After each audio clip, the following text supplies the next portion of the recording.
Sejam bem-vindos ao segundo episódio do nosso bestiário de lendas urbanas.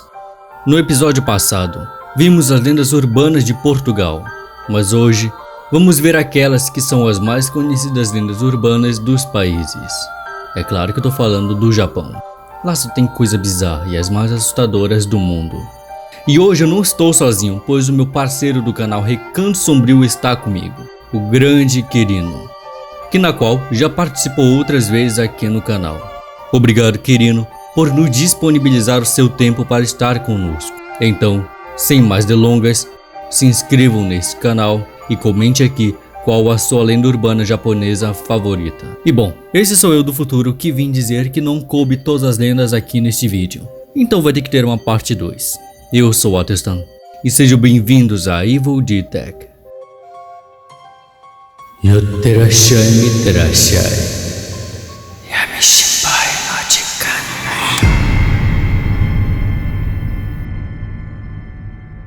Gyuzuki Tomizuki. Essa é minha lenda urbana favorita. Muitos de vocês não conhecem esses dois seres mitológicos, mas com certeza conhecem a lenda do cabeça de vaca, ou Cowhead. Pois é, a lenda conta que existe uma história tão horrenda que a pessoa acaba tendo o pior medo da vida dela de forma inacreditável. Uma história conta que certa vez um professor, durante uma excursão escolar, decidiu contar a história do cabeça de vaca, já que os alunos não estavam quietos. Mas a partir da primeira frase os alunos pararam, ficaram pálidos, choravam, outros começaram a gritar e tamparam seus ouvidos, a fim de fazer de tudo para não ouvir mais a história. Porém, o professor continuou como se alguma força maligna estivesse controlando ele. Depois de um tempo, o professor acordou e viu que o ônibus havia caído de um desfiladeiro. Algumas crianças sobreviveram, mas estavam pálidas, com horror em seus olhos, e outros espumavam pela boca. Acredita-se que ao começar a contar a história e as crianças entrarem em pânico, o motorista acabou vendo e acabou sendo levado pelo medo e pela loucura da história. O professor nunca mais contou a história desde então. Gyuzuki e Mizuki são os guardiões do submundo, sendo Mizuki um humanoide com cabeça de cavalo e Gyuzuki um humanoide com cabeça de vaca. E acredita-se que a história do cabeça de vaca foi escrita pelo próprio Gyuzuki, por isso dela ser tão perturbadora logo nas primeiras palavras. Onna no Ko no Ana. Ela tem vários nomes: menina do buraco, menina da lacuna ou até mesmo menina da fenda. O fato é que em toda casa abandonada no Japão ou em casas residenciais que possuem uma fenda, aquelas rachaduras que vêm com o tempo, sabe? Possui essa criatura, que sempre esperará a hora perfeita para ir até a pessoa e falar Kakurembo shite mimasen ka? E assim ela irá sumir e você tem que se esconder e impedir que ela te ache imediatamente, fazendo de tudo para sair da casa. Mas se ela te encontrar, ela irá te levar para um lugar que ninguém sabe onde é, mas que de lá você nunca mais irá voltar. Ryo Eimaru. Fala pessoal, eu sou o Quirino lá do Recanto Sombrio e eu tô fazendo a participação aqui hoje na Evil D-Tech para falar sobre alguma das histórias mais perturbadoras lá do Japão. E o primeiro caso que os trago é o incidente Ryo e Maru. A história começa com relatos de alguns pescadores e marinheiros que alegam ter testemunhado algo estranho nas águas do Pacífico próximo à costa japonesa. Eles falam sobre um navio fantasma chamado de Ryo Maru, que teria aparecido do nada em uma manhã nebulosa. Segundo os relatos, o navio estava coberto de algas e musgos, como se ele já tivesse ali estado à deriva por anos e anos. Os marinheiros então se aproximaram do navio, que estava aparentemente abandonado, e notaram algo ainda mais perturbador. Aparentemente não havia sinal algum de vida ali a bordo, mas a embarcação estava intacta, como se tivesse sido abandonada repentinamente. Os relatos então descrevem uma sensação de inquietação e medo que os envolveu enquanto eles se aproximaram do navio. Ao adentrarem esse navio, o Ryo Maru, os marinheiros teriam encontrado evidências de uma presença humana recente, como comida fresca na mesa e sinais de atividade recente, reforçando a ideia de que o navio foi abandonado abruptamente. No entanto, não havia sinal nenhum de tripulação e passageiros ali. O que mais os perturbava eram que haviam vários diários de bordo que foram encontrados ali, nos quais os últimos registros datavam de anos atrás, mas havia algumas páginas finais que pareciam ter sido escritas apenas semanas antes, parecendo algo muito recente. Os detalhes do que teria acontecido a bordo do Ryuei Maru permanecem obscuros nessa lenda urbana. Alguns relatos sugerem que os diários continham entradas sobre estranhos encontros com criaturas marinhas e monstros, assim, avistamentos inexplicáveis de monstros e criaturas marinhas misteriosas. Outros mencionam histórias de uma misteriosa doença que teria afetado ali a tripulação, deixando todos loucos. Segundo minhas pesquisas, eu não achei muita coisa, mas a origem provável dessa lenda é em torno ali de 1919, no pós-Primeira Guerra Mundial, onde um barco de pescaria japonesa foi encontrado à deriva em Cape Flattery, no estado de Washington, na qual é banhado justamente pelo Oceano Pacífico. Esse barco ficou à deriva por 2 anos, e todos os passageiros, os 12 passageiros, morreram de fome e sede. E dentro do barco foi encontrado um diário que justamente descrevia os últimos momentos dessa tripulação.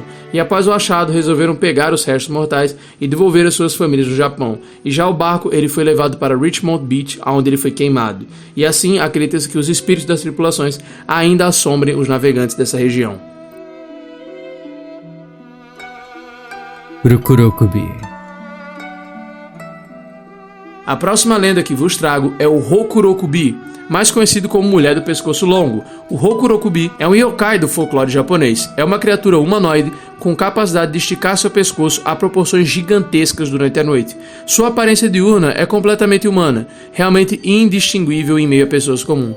Porém, à noite, a magia transforma seus pescoços, os alongando como cobras, permitindo que espiem acima de paredes e telhados, invadindo a propriedade e a privacidade das pessoas. Ela é geralmente representada como uma mulher jovem e bonita, e os seus pescoços alongados podem ser tanto lisos quanto escamosos. Em algumas histórias, os seus rostos são retratados como se transformando em demônios, onis, quando esticados, e seus pescoços tendo ali características demoníacas como as escamas ou uma pele ali vermelha e tal.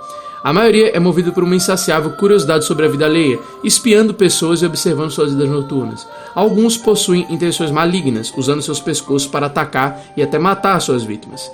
E apesar dessa natureza monstruosa, ainda tem alguns que são solitários e melancólicos, apenas buscando realmente companhia e compreensão. As lendas sobre a transformação do Rokurokubi divergem. A maldade e o karma negativos podem transformar uma pessoa normal em Rokurokubi. Quebrar certos tabus budistas, como comer carne de vaca ou roubar oferendas de templos, também pode levar a essa transformação.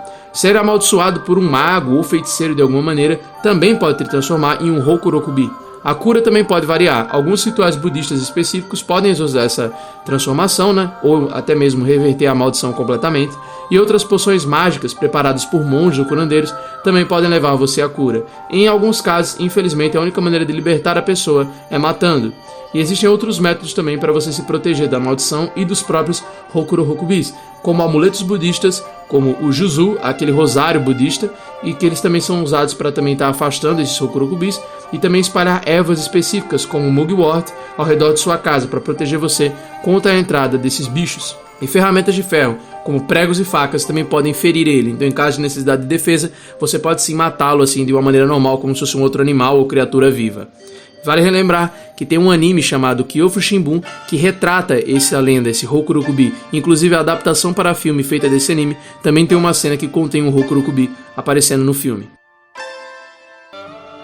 Kyotaki Tonero. Essa lenda é centrada em um túnel real chamado Kyotaki, localizada na cidade de Iwate, no Japão, e construída entre os anos de 1927 e 1928. E era originalmente parte da ferrovia de Atagoyama. O túnel Kyotaki é conhecido por sua atmosfera sombria e por ser o cenário de muitos rumores e histórias assustadoras. O túnel tem uma aura sobrenatural e é frequentado por espíritos malignos e criaturas sobrenaturais. A história mais comum associada ao túnel Kyotaki conta sobre um incidente trágico que ocorreu há muitos anos. Diz-se que um acidente terrível aconteceu dentro do túnel, envolvendo um ônibus escolar cheio de crianças.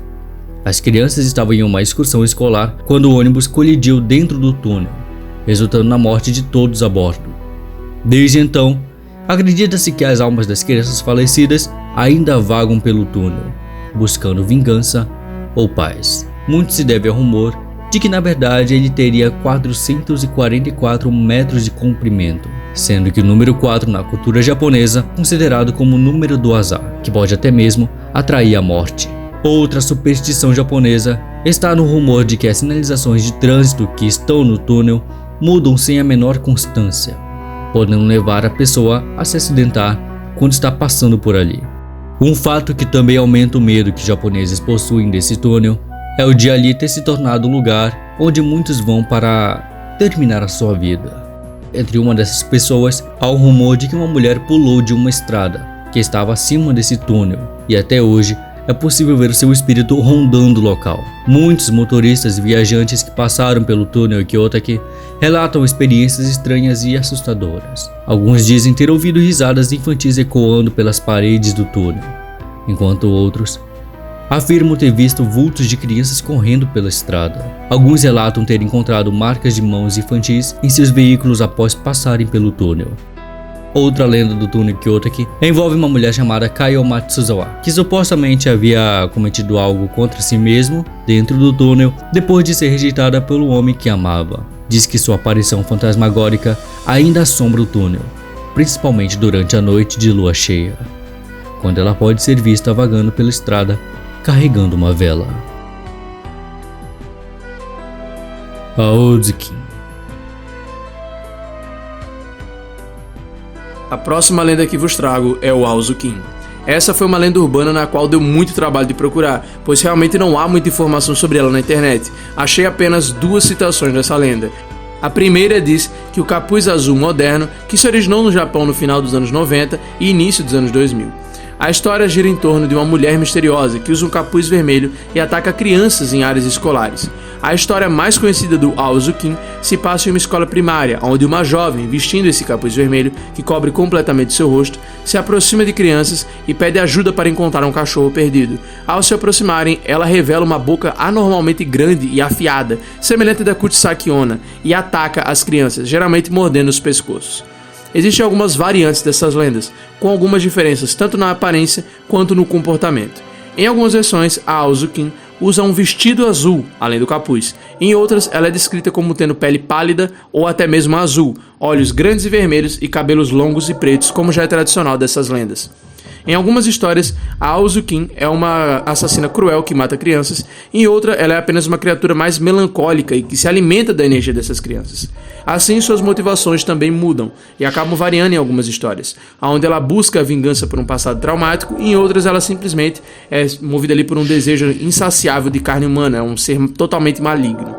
A origem dessa lenda é incerta, mas acredita-se que ela tenha se inspirado em algumas variações de lendas folclóricas sobre yokais e onryos, seriam monstros e espíritos vingativos respectivamente. A história se popularizou rapidamente através da internet, principalmente com alguns follows online e sites focados em história de terror. A segunda conta-se que, se baseando em um antigo conto popular japonês chamado Aozukin ou The Blue Hood, que foi escrito em 1776 e provavelmente é uma tradução de uma história chinesa que é ainda mais antiga. Há muito tempo atrás havia um padre budista chamado Kaiyan Zenzi, que sempre usava uma túnica azul. Ele passou dias e dias viajando pelo Japão, meditando, orando e tentando ajudar aqueles que estavam em necessidade. Uma noite, ele veio para uma aldeia chamada Tomita. Assim que as pessoas lá colocaram os olhos sobre ele, começaram a gritar e gritar, desesperados. As mulheres e crianças fugiram gritando e lamentando, caindo umas sobre as outras em pressa para fugir. Os homens pegaram suas armas e vieram correndo em direção a ele. Essa história é bem obscura e não se sabe ao certo qual era a aparência do monge, por que eles perseguiram ele, mas acredita-se que é dessa história aí, a segunda versão dela, que teria originado todo esse conto, toda essa lenda urbana. Hyaku Monogatari. A lenda que eu trago para vocês é a do ritual de Hyaku Monogatari, ou o ritual das 100 histórias. O Hyaku Monogatari, também conhecido como o ritual das 100 histórias de fantasmas, é uma brincadeira que precisa envolver 100 participantes, 100 velas, e cada um desses participantes deve contar uma história de terror, por isso o nome Hyaku Monogatari. Além de ter que ser feito em um local totalmente escuro e ao terminar de contar, apague uma vela. O objetivo é testar a ansiedade e o medo de cada pessoa a cada vela que é apagada. Mas as histórias precisam ser necessariamente japonesas? Não. Pode ser qualquer história, desde creepypastas, lendas urbanas ou folclore japonês mesmo. Qualquer história serve. Então, Inferno de Tomino, Cabeça de Vaca, Jeff, Slenderman, The Rake, enfim, as possibilidades são quase infinitas, qualquer história serve. Mas a lenda conta que a última história, ao término dessa última história, você vai apagar a vela e assim que a última vela for apagada, uma criatura irá aparecer. E, bom, aí ninguém sabe ao certo. Mas o que se sabe é que existem várias variações dessa lenda e que ela surgiu originalmente ali no período Edo, em 1660, citada pela primeira vez pelo autor Ojita Ansei, e mostrava um grupo de samurais e o ritual era mais complicado do que o conhecido hoje. Nele você precisa de 100 andons, que são aquelas luminárias tradicionais japonesas, que precisariam ser justamente da cor azul, para deixar o ambiente ainda mais assustador e mais bizarro, né? Kune-kune. Essa lenda urbana gira em torno de uma criatura grotesca e assustadora conhecida como Kune-kune, que é descrita como uma mulher de aparência deformada e perturbadora. Segundo a lenda, Kune-kune é uma mulher que sofreu uma série de tragédias em sua vida, incluindo abusos físicos e emocionais, o que a deixou em um estado mental muito instável. Ela foi rejeitada pela sociedade e acabou se isolando completamente do mundo exterior. Como resultado desse isolamento e sofrimento, ela se transformou em uma criatura grotesca e perigosa. Ela tem pele pálida e desfigurada, com olhos profundamente afundados e uma boca grande e distorcida. A sua presença é acompanhada por um odor nauseante e uma aura de medo e desespero profundo. A lenda conta que Kune-kune vagueia pelas áreas rurais do Japão, especialmente durante a noite. Mas isso não significa que você não possa encontrá-la de dia. Isso pode acontecer. Ela vai em busca de vítimas para saciar a sua raiva e tristeza. Ela é conhecida por atacar as pessoas que cruzam seu caminho, arrastando-as para longe, para um destino desconhecido, ou para um destino incomum, a morte. Outros dizem que Kune-kune é um dos monstros mais horripilantes que apenas existe para causar dano e sofrimento humano. Uma certa vez, um garoto olhou um ritual onde fazia um exorcismo para retirar o que tivesse dentro do corpo de outro menino. Mas ele e seu amigo, curiosos, usaram um binóculo e lá, o menino que estava com o binóculo viu o ritual, onde se deparou com a própria Kune-kune. Enquanto os adultos estavam vendados, a coisa se contorcia de forma inacreditável. E o garoto que estava sendo exorcizado fazia movimentos semelhantes aos de Kune-kune. Nessa hora, o garoto foi tomado pelo medo e pela loucura, ficando pálido e paralisado. O outro garoto chamou seus pais, pois o menino não se mexia. E no dia seguinte, ele foi na casa do seu amigo devolver os binóculos, pois eles haviam caído quando o menino viu a Kune-kune. E seus pais apenas falaram para o menino que ele havia se mudado para outro lugar. Assim, o menino falou que ele poderia ficar com o binóculo, mas que ele nunca mais deveria voltar. Mas disse de uma maneira amigável, sabe? Só que o menino ficou curioso, se virou e lá longe começou a procurar uma maneira de ver dentro até que...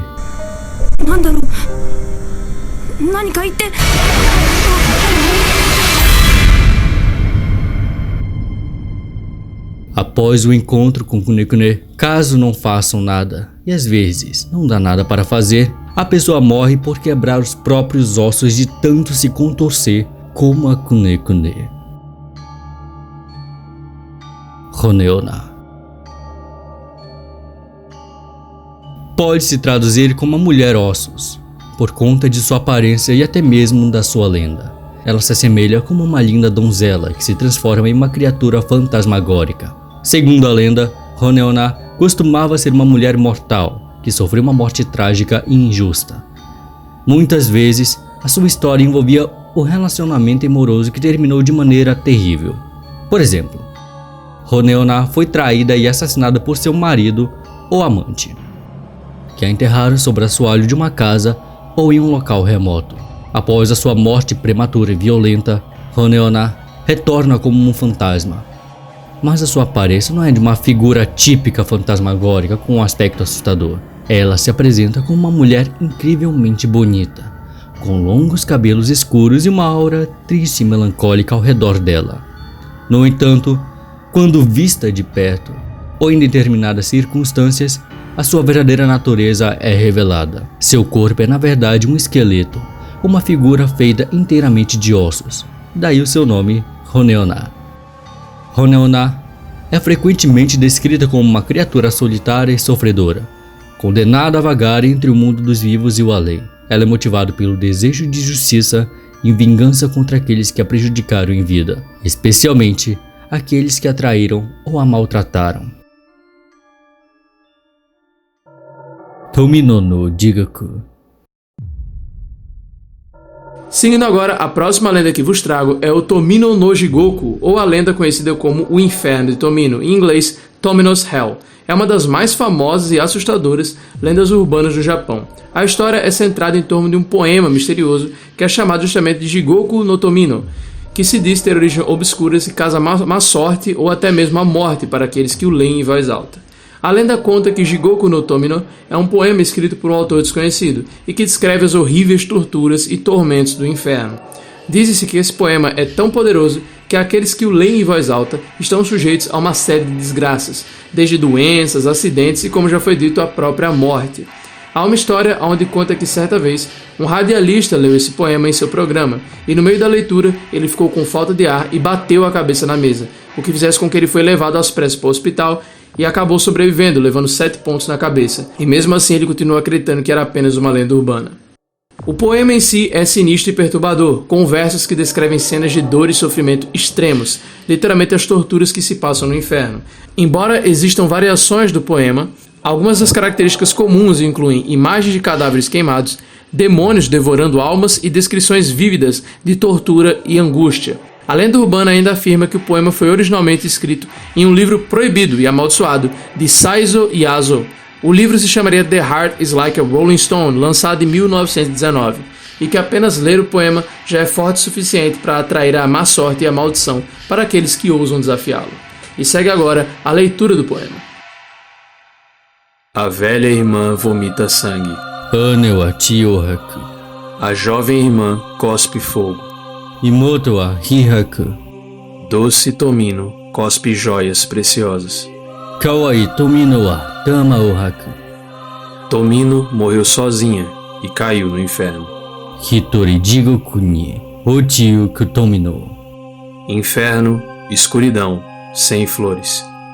Jigoku kurayami, hana mo naki. É a irmã mais velha de Tomino que a açoita. Muchi de tataku wa Tomino no aneka. O número de vergões vermelhos é preocupante. Muchi no shibusa ga ki ni kakaru. Açoitando, batendo e espancando. Tatake, ya tataki, yare tatakazu totemo. O caminho para o inferno eterno é a única via. Mugen jigoku wa hitotsumichi. Implore por orientação na escuridão do inferno. Kurai jigoku wa nayo tanomu. Da ovelha dourada ao roxinol. Kane no hitsu ni, uguisu ni. Quanto falta na bolsa de couro. Kawa no fukuro ni, yaikurai hodoire yo. Prepare para a jornada infindável no inferno. Mugen jigoku no tabi shitaku. Primavera vem nos bosques e vales. Harugaki tesoru, hayashi tani ni. 7 voltas no vale sombrio do inferno. Kurai jigoku tamina na magari. Há um roxinol na gaiola. No carrinho, uma ovelha. Kago ni yagoesu, kurama ni yahitsuji. Nos olhos da doce Tomino há lágrimas. Kawai Tomino no me ni ya namida. Choro, roxinol, para os bosques e a chuva. Nakeio, uguisu, hayashi no ame ni. Expressando seu amor por sua irmã. Imoto kojito koe ga giri. O eco do seu choro uiva pelo inferno. Nakeba kodama ga jigoku ni hibiki. E uma flor vermelho sangue desabrocha. Kitsune botan no hana ga saku. Pelas 7 montanhas e vales do inferno. Jigoku nanayama nanata ni meguru. Doce Tomino viaja sozinha. Kawai Tomino no hitori tabi. Para receber você no inferno. Jigoku gozaraba mode kiteta more. as estacas brilhantes da montanha espinhada, Hari no Oyama no Tomebari o como um sinal para a doce Tomino. Kawai Tomino no Mejirushi ni Teke Teke. Bom pessoal, a próxima lenda que vos trago é a lenda do Tek Tek.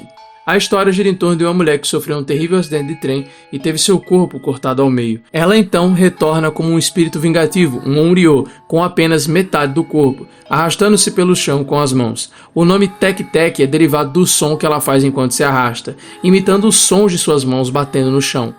É dito que se alguém encontrar com o Tek Tek à noite, ela se aproxima e irá cortar a pessoa ao meio, deixando-a como ela. De acordo com a lenda, a Tek Tek é frequentemente arriscada em locais como trilhos de trem abandonados ou becos escuros, sempre durante a noite. Ela é descrita como uma figura horrível, com cabelos longos e desgrenhados cobrindo seu rosto, vestindo um kimono vermelho manchado de sangue.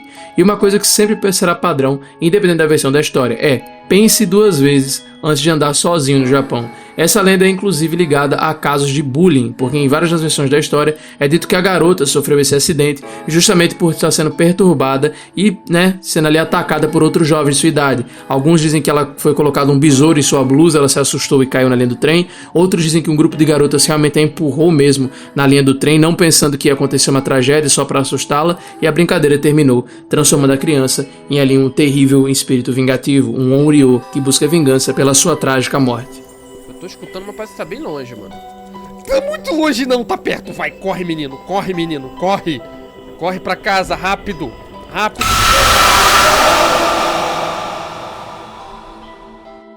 Okiko no Ido.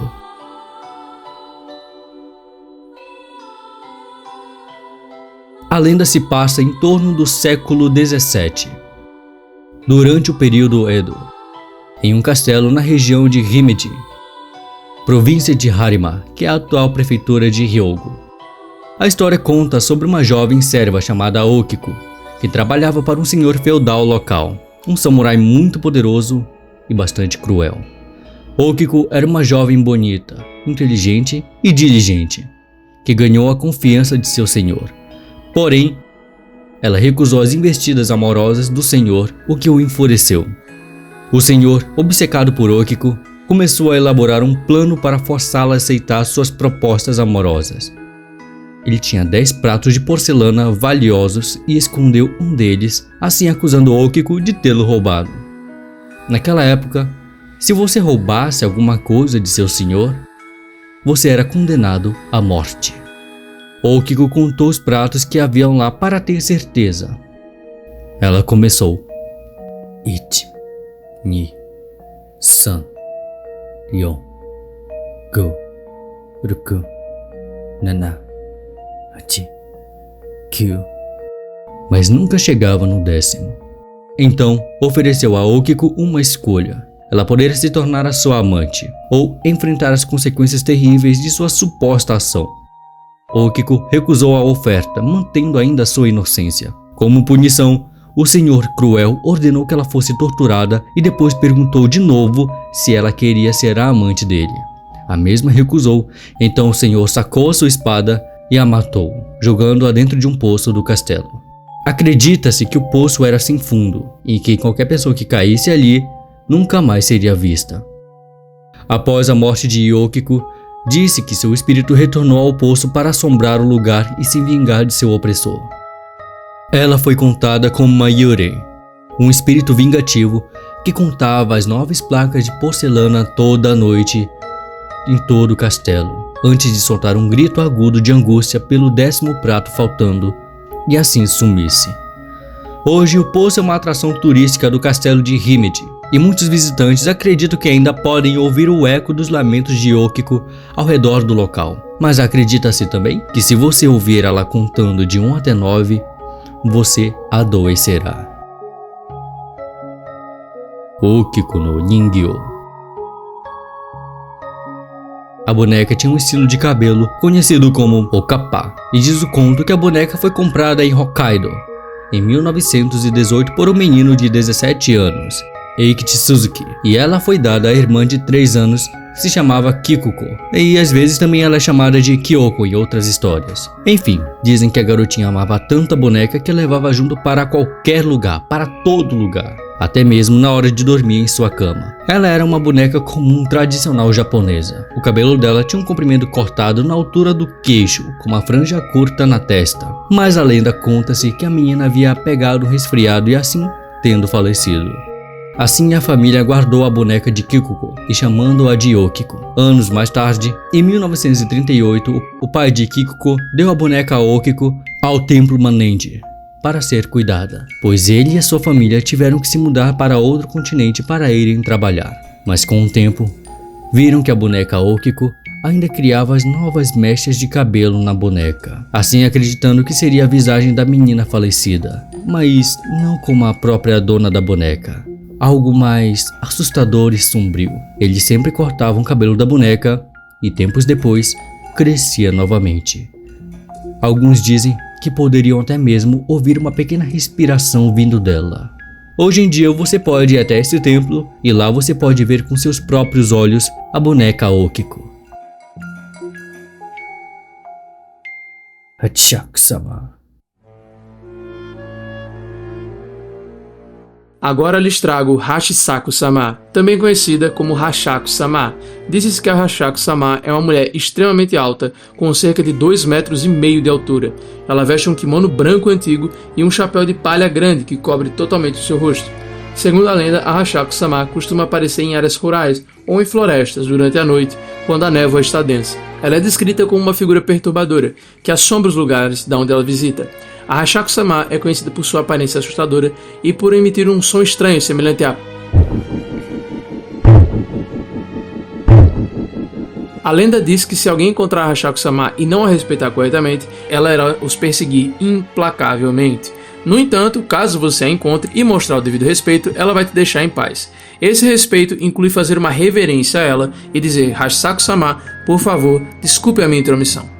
E embora a origem exata dessa lenda seja incerta, ela se tornou popular entre os jovens japoneses, como uma história para você contar em acampamentos ou durante a noite. Inclusive, ela é bem famosa lá no Nick Channel, que é aquele canal, aquele mage board anônimo japonês, onde muitas lendas circulam e tem vários relatos lá sobre pessoas que encontraram com a Hachaku-sama e tal.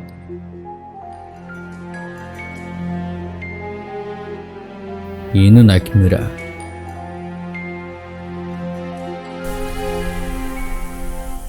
E agora lhes trago Inunaki-mura. De acordo com a lenda, a vila Inunaki foi habitada por uma próspera comunidade há muitos anos.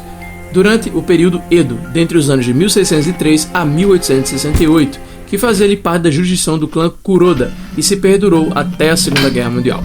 No entanto, algo terrível aconteceu que levou ao abandono da vila. As razões para o desaparecimento dos habitantes variam de uma versão para outra, mas com frequência incluem histórias de uma maldição ancestral, práticas ocultistas e rituais sombrios que foram realizados dentro da vila. Um dos aspectos mais assustadores dessa lenda é a presença de espíritos vingativos que ainda vagam pelos arredores da vila Inunaki. Estes espíritos são descritos como almas atormentadas, que foram vítimas de injustiças e tragédias enquanto ainda estavam vivas. Outro elemento marcante dessa lenda é a névoa densa e opressiva que envolve a vila Inunaki. Diz-se que esta névoa é de natureza sobrenatural, criada pela energia negativa que permeia o local. Ela serve como uma barreira natural, dificultando a entrada de visitantes na vila e obscurecendo os segredos sombrios que ali residem, e também dificultando a saída de quem porventura entrar ali. Alguns relatos também descrevem encontros com criaturas sobrenaturais monstruosas que habitariam a vila Inunaki, como um dragão ou uma serpente gigante, pois conta-se que certa vez um caçador foi caçar ali próximo àquela vila e o seu cachorro começou a latir e uivar freneticamente, assustando a caça. Assim o caçador mata o seu cachorro, mas logo em seguida ele percebeu que na verdade o cachorro estava alertando ele sobre algo ainda mais perturbador que havia naquele local. Os Inunaki são dois kanjis que significam cachorro e uivo. No caso, a vila Inunaki é a vila do uivo do cachorro. E essas entidades são descritas como seres de origem desconhecidas, que são consideradas ali como espécies de servas da maldição ou de guardiãs da vila. prontas para punir qualquer um que se atreva a desafiar a sua presença. Hoje a Vila Inunaki está inundada por conta de uma barragem que engoliu toda a vila, mas acredite que você pode ir para a vila do passado apenas atravessando o famoso túnel Inunaki, Inunaki Tunnel. Por mais que nas histórias o túnel Inunaki realmente leve à vila, na verdade elas são separadas, algo semelhante ali a Silent Hill ou Sete Além. Mas não para por aí. O túnel ele também conta com histórias de trabalhadores do próprio túnel que foram mortos durante o trabalho e até mesmo sendo frequentemente atacados por gangues. E a Vila Inunaki ela é muito influente, inclusive tendo influenciado contos de Junji Ito e também no jogo Forbidden Siren.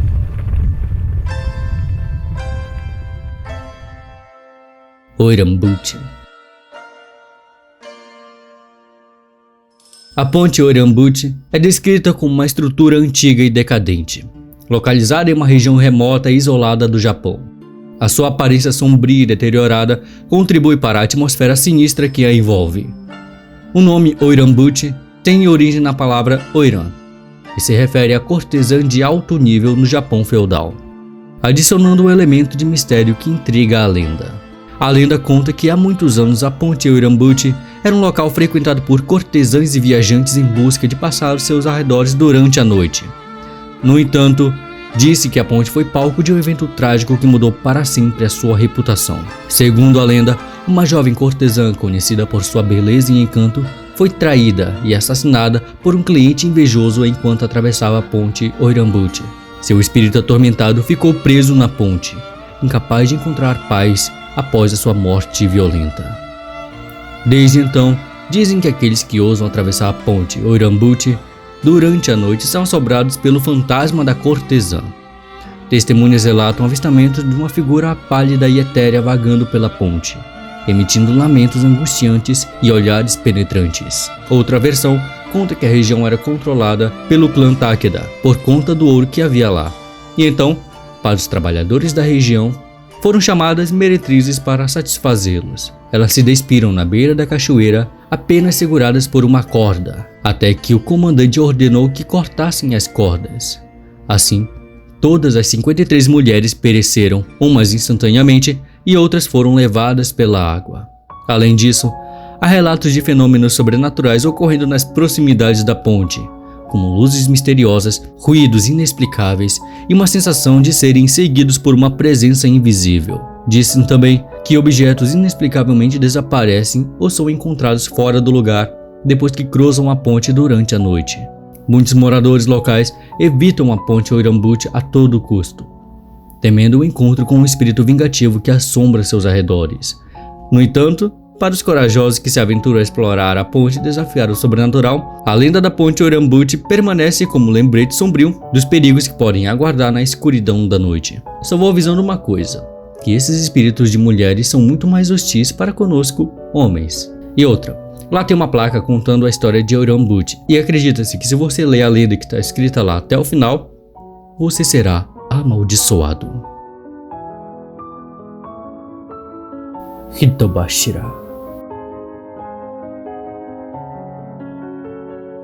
A lenda urbana de Hitobashira, que significa pilar humano em japonês, é uma narrativa macabra que tem circulado no Japão e em outras partes do mundo. Essa lenda se concentra em uma prática sinistra que os seres humanos faziam antigamente. Nada mais de sacrificavam uns aos outros, ou enterrados vivos mesmo, como parte da construção de estruturas. E se você viu Shingeki no Kyojin, já entendeu um pouco da semelhança. É tipo aquilo. E essas construções poderiam ser pontes, castelos, outras edificações. A prática de Hitobashira remota há séculos atrás, durante o período feudal do Japão, quando castelos e fortificações eram frequentemente construídos para proteger as comunidades locais de invasões e ataques. Disse que em algumas ocasiões os construtores enfrentavam desafios significativos ao erguer estruturas em terrenos difíceis ou em locais considerados amaldiçoados. E para superar esses desafios, os mestres construtores da época muitas vezes recorriam a práticas extremas, incluindo esse sacrifício humano. A lenda afirma que uma pessoa viva seria escolhida para ser enterrada viva nos alicerces da estrutura em construção, acreditando-se que o sacrifício traria boa sorte e fortalecimento à fundação. A seleção de vítimas para ser um Hitobashira geralmente envolvia escolher alguém considerável dispensável pela comunidade, como um prisioneiro, um criminoso ou alguém sem família ou laços sociais, e até mesmo a vítima poderia ser voluntária, acreditando que seu sacrifício traria honra e redenção à família ou comunidade. Após a seleção da vítima, ela era enterrada viva sob um dos pilares ou fundações de estruturas em construção. A sua morte agonizante era considerada uma oferta aos deuses e aos espíritos da terra, com a crença de que seu espírito guardião protegeria a estrutura contra danos de ataques inimigos. Algumas pessoas afirmam ter sentido algumas presenças estranhas vindo de algumas estruturas do Japão, principalmente aqueles pilares que a gente encontra perto de templo, os pilares clássicos. Dizem que as vítimas de Hitobashira ainda assombram esses locais, buscando vingança contra aqueles que os sacrificaram. Claro, esses não sendo aqueles que se voluntariaram. Toire no Hanako-san. O nome Toire no Hanako-san pode ser traduzido como um Hanako do banheiro. É uma história que se concentra em torno de um espírito que habita os banheiros das escolas japonesas. A história de Hanako-san varia de detalhe de acordo com as diferentes versões, mas geralmente segue um enredo semelhante. Hanako-san é frequentemente descrita como uma garota jovem que morreu tragicamente em um banheiro escolar. As circunstâncias da morte variam de versão para versão, mas muitas vezes envolvem algum tipo de trauma ou tragédia associada à escola. Sim, bullying. Por exemplo, em algumas versões, Hanako é vítima de bullying e comete contra ela mesma no banheiro da escola, enquanto outras, ela é vítima de um acidente ou crime. Algumas versões exigem que você bata na quarta porta do quarto andar, enquanto outras afirmam que ela está no quarto cubículo do primeiro andar. Varia muito da escola para escola, chamando Hanako Sokuni Imaska. Depois de chamar por Hanako-san, ela irá aparecer de repente. A sua aparência é descrita de diferentes maneiras, mas geralmente é retratada como uma garota pálida, com cabelos longos e escuros, vestindo o uniforme escolar. Em outras versões, ela tem uma aparência normal, enquanto em outras ela é descrita como uma figura grotesca. Alguns relatos afirmam que Hanako-san é benigna e até mesmo amigável. Sim, é semelhante com o anime Hanako-san, ou é Hanako-kan. Enfim, ela está disposta a conversar com quem a chama. E eu já ia esquecendo de avisar que Hanako-san pode ser menino ou menina. Também varia de região para região. No entanto, em outras versões, ela é retratada como uma entidade malévola que pode causar danos àqueles que provocam ou a desrespeitam. Há relatos de pessoas que afirmam ter sido puxadas para dentro do banheiro por Hanako-san, ou que sofreram outras consequências assustadoras por perturbá-la. Akamanto. E agora lhes trago Akamanto. A lenda urbana de Akamanto, que se traduz como o manto vermelho em japonês, é uma história assustadora que circula o Japão e outras partes do mundo. Essa lenda se concentra em um espírito maligno que assombra banheiros públicos, particularmente os escolares, e é conhecida por suas táticas enganosas e perigosas. De acordo com a lenda, o Akamanto é na verdade um homem muito bonito, vestido com um manto vermelho que cobre todo o seu corpo, inclusive cobrindo também parte do seu rosto. E ele é descrito como sendo verdadeiramente um espírito maligno que se esconde em banheiros públicos, principalmente de escolas ou de áreas isoladas, e fica lá à espera de suas vítimas.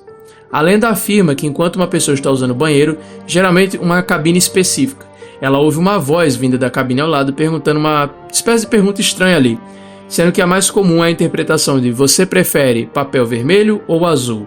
Akato doshira ga suki desu ka?" Se a pessoa responder vermelho, aka, ela será brutalmente atacada pelo Akamanto, resultando em sua morte sangrenta ou um desaparecimento misterioso.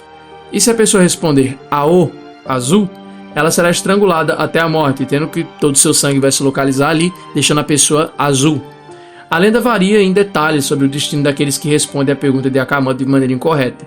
Em algumas versões, as vítimas são encontradas mortas ou desaparecidas dentro do banheiro, enquanto em outras elas são assombradas pelo espírito do manto vermelho pelo resto de suas vidas. Algumas versões dessa lenda também incluem sobre como se proteger do Akamanto. Alguns sugerem que ignorar a pergunta ou deixar o banheiro imediatamente após ouvi-la pode salvar a pessoa do destino horrível. Outros sugerem responder a pergunta de forma neutra ou evasiva, evitando escolher entre o vermelho ou o azul, mas nunca escolhendo outro tipo de cor também. Caso contrário, o seu fim pode ser ainda mais brando ou grotesco e doloroso. O Akamanto, ele é um yokai, mas não é idiota, e ele vai estar muito preparado para a sua resposta, então seja esperto, caso você vir a encontrar essa criatura. Inclusive o Akamanto, ele também influenciou alguns animes, mais notavelmente aí o Gakkou no Kai, da História de Fantasma aqui no Brasil, e também tem um jogo dele chamado Akamanto disponível na Steam.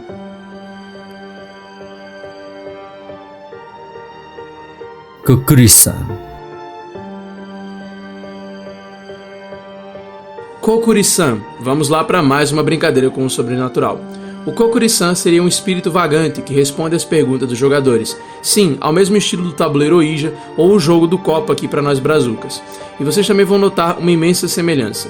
O nome representa 3 kanjis. Koki, que significa Kitsune, Ku, que significa hino, e também Hi, que significa tanuki, que traduzindo seria raposa, cachorro e guaxinim. A raposa pode ser um trapaceiro ou um professor. O cão, ele é leal e protetor. E o guaxinim, ele é cheio de travessuras, mas também um portador de boa sorte.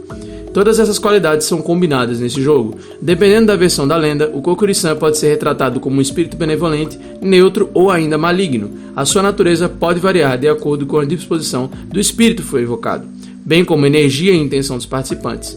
Alguns contos afirmam que o jogo pode abrir portas para o mundo espiritual, permitindo assim que espíritos malignos e vingativos possam vir a entrar em contato com os jogadores, tornando a prática bem perigosa, que pode levar a experiências assustadoras como visões, sons estranhos, possessões e outros eventos inexplicáveis aqui na vida real. A lenda sugere que os participantes do jogo podem enfrentar consequências graves por brincar com o sobrenatural. Alguns contos relatam que aqueles que invocaram o Kokuri-san podem ser amaldiçoados, perseguidos por espíritos e possuídos por essas entidades malignas. Como resultado, muitas pessoas aconselham contra a realização desse jogo, devido aos grandes riscos envolvidos. Mas é aquilo, né? Nós somos curiosos, então obviamente temos vontade de fazer. Passo 1. Primeiro você precisa de um papel. Desenhar um tori, aqueles portões tradicionais japoneses, e de cada lado escrever sim e não. Em seguida, logo abaixo, escreva o seu alfabeto. Como é uma lenda japonesa, é bom você saber japonês e escreva o hiragana, para ter uma experiência melhor. Mas isso não quer dizer que você não possa colocar o seu próprio alfabeto. Pode colocar sim, fique à vontade quanto a isso. E logo abaixo, escreva números de 0 até 9. Segundo passo, abra uma porta ou janela para que o espírito saiba que ele pode entrar naquela sala e, ao ser invocado, ele adentre e participe com vocês. O tori representa a entrada, a porta de entrada para um santuário shintoísta, onde o espírito dará sinal através dele. Coloque uma moeda no tori vermelho. Cada pessoa deve colocar o dedo indicador nessa moeda. Faça a comunicação do espírito dizendo Kokuri-san, Kokuri-san, kono ni iru nara kokokoin ou ugokashite kudasai. Kokuri-san, Kokuri-san, se você está aqui, por favor, mova essa moeda. Passo 5. Agora você pode perguntar o que quiser ao fantasma, e ele então vai levar a moeda para a sua resposta. Caso você queira sair do jogo, você deve pedir permissão para o Kokuri-san, dizendo o seguinte: Kokuri-san, Kokuri-san, okaeri kudasai. Kokuri-san, Kokuri-san, por favor, volte para casa. A moeda vai passar para sim e depois vai descansar sobre o tori vermelho. Passo 7. Quando você tiver certeza de que ele saiu, você deve destruir o papel, rasgá-lo em pedaços e queimá-lo. Você também deve gastar a moeda que você usou naquele jogo antes do final do dia seguinte. Então você tem 24 horas para gastar essa moeda. E esse é o jogo do Kokuri-san. Vocês viram que é bem semelhante mesmo ao tabuleiro Ouija e também ao jogo do copo. Kambari Nyudo. Em seguida, eu trago a história do Kambari Nyudo, que é uma lenda que é meio difícil de levar a sério, pois é literalmente o homem calvo. É uma lenda urbana japonesa que se originou na região de Kanto, no final do século XX. A história ela gira em torno de um monstro fantasmagórico que assombra escadarias de prédios e de casas, e ele fica espreitando as pessoas enquanto elas estão usando o banheiro. As histórias mais conhecidas do Kambari Nyudo se passam em prédios com muitos apartamentos. Uma pessoa, geralmente jovem ou um estudante, sobe as escadas sozinho uma noite, e ao chegar no topo, encontra-se com um monge budista alto e corpulento, com um rosto bem pálido e inexpressivo. O monge, que é na verdade o Kambari Nyudo, então ataca a pessoa, geralmente a estrangulando ou empurrando escada abaixo. Existem diversas variantes dessa lenda, como algumas que tiverem ali na sua aparência e comportamento. Em outras versões, por exemplo, é dito que ele também veste aqueles trajes tradicionais budistas. Em outra falam que ele usa uma espécie de roupa preta ali, ou vermelha, como o akamanto. Em algumas histórias também, ele carrega uma espécie de cajado ou até mesmo uma espada, mas a mais comum é que falam que ele usa uma espécie de balde para cobrir a cabeça. Será que é para esconder a calvície dele ou sei lá? Bom, não sei, mas a lenda é desse fantasma calvo aí. Em algumas histórias, o Kambari Nyodo é um monstro cruel que mata suas vítimas, mas em outras, ele é na verdade um espírito vingativo que busca justiça contra aqueles que cometeram um crime contra eles. À noite, o homem calvo vai de casa em casa, espreitando nas janelas do banheiro e observando as pessoas, enquanto elas estão sentadas no vaso sanitário, tomando banho ou fazendo alguma outra coisa no banheiro. Ele é um homem velho e japonês com uma aparência bem assustadora. Ele empurra a cabeça contra a janela e baba da boca enquanto espiona você, na esperança de pegá-lo nu. As motivações do Kambari Nyodo também variam. Em algumas histórias ele busca vingança por ter sido traído por seus discípulos, em outras ele simplesmente busca almas para devorar. Então, se você estiver no Japão e for tomar um banho, cuidado para não aparecer esse calvo aí e tentar te pegar por trás. E bom pessoal, com essa última lenda bem bizarra eu encerro minha participação no vídeo. Eu espero que vocês tenham gostado e não se esqueçam, se você está vendo o vídeo até agora e não se inscreveu ainda, se inscreva para fazer o canal Evo de Tech bater 20 mil inscritos ainda esse ano e também se inscrevam lá no meu canal Recanto Sombrio. Estou esperando vocês por lá e agradeço ao meu amigo Atelson por ter me dado essa oportunidade de participar desse ótimo vídeo aqui. É sempre um prazer estar aqui, meu amigo. Eu espero que o pessoal goste da participação e que a gente possa gravar ainda muitos e muitos vídeos juntos. Doryodojin. Embora seja considerada uma lenda urbana moderna, ela tem sido compartilhada em fóruns online, redes sociais e comunidades de entusiastas do sobrenatural. A história do templo Doryodo começa com um antigo templo budista localizado em uma área remota e isolada do Japão. Segundo a lenda, o templo foi abandonado há muitos anos devido a eventos trágicos e inexplicáveis que ocorreram em seu interior. Dizem que o templo era habitado por monges budistas devotos, que praticavam seus rituais e meditações lá. No entanto, algo terrível aconteceu, resultando em mortes misteriosas e desaparecimento dentro do templo. Os detalhes exatos variam dependendo da versão da lenda. E algumas histórias sugerem que os monges foram vistos de uma possessão demoníaca ou prática de magia negra. Outras histórias contam que em 1908, uma jovem se tornou amante de seu professor e, ao saber, a mulher do professor ameaçou atentar contra si mesma. Se é que você me entende. Inesperadamente, o homem chamou a família e a amante e lá tirou a vida de todos, incluindo de seus filhos, e depois tirou a própria. Rapidamente, os corpos da família foram encontrados, mas o da amante levou meses para ser encontrado. Assim, o corpo da jovem perturba o local. Outra conta que houve um assassinato de duas mulheres em 1963 e 1973, e depois, em 1983, houve um incêndio no local causado por uma pessoa desconhecida. Após esses eventos perturbadores, o templo foi abandonado e deixado às ruínas, tornando-se um local de interesses para os caçadores de fantasmas e aventureiros urbanos, corajosos o suficiente para explorá-lo. Dizem que aqueles que se aventuram no templo Doryodo encontram uma atmosfera opressiva e assustadora, com relatos de ruídos estranhos, avistamentos de figuras estranhas e uma sensação de serem observados por olhos invisíveis. Alguns exploradores afirmam ter experimentado eventos paranormais enquanto estavam no templo Doryodo, como sentir uma presença maligna os seguindo e sentir mudanças repentinas na temperatura. Existem relatos de pessoas que desaparecem após entrar no templo, alimentando ainda mais a aura de mistério e perigo que a envolve.